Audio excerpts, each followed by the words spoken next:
Okay, if you're watching this video, you will know that you've made a mistake on this problem, so here's how we do this.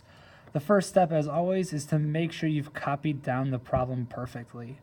Okay, oftentimes you make that mistake, and it's a small one, but it's still really, really important. Okay, the next thing we need to do is need to make sure that we get solve for x, get it by itself. And in this problem, that first step requires us to distribute. So remember, I like to draw my rainbows.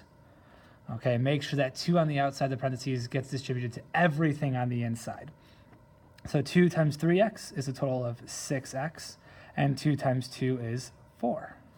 Okay, now we copy down the right-hand side and the inequality symbol the exact same way before we move on.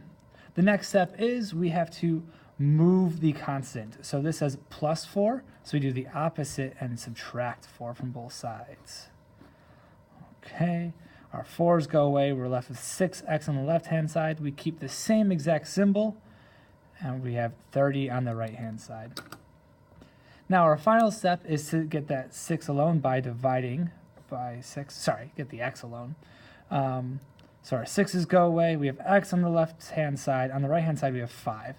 Now, in this problem, we do not flip our inequality symbol because we're only dividing by a positive 6. If it's negative, it would be a different story. So our answer is x is greater than 5. So I can write that up here. X is greater than 5.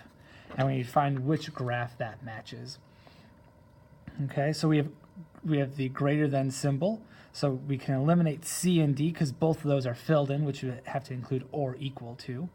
And we can see our arrow is pointing to the right and our variables on the left-hand side. So we know A must be our answer. All these values are greater than 5.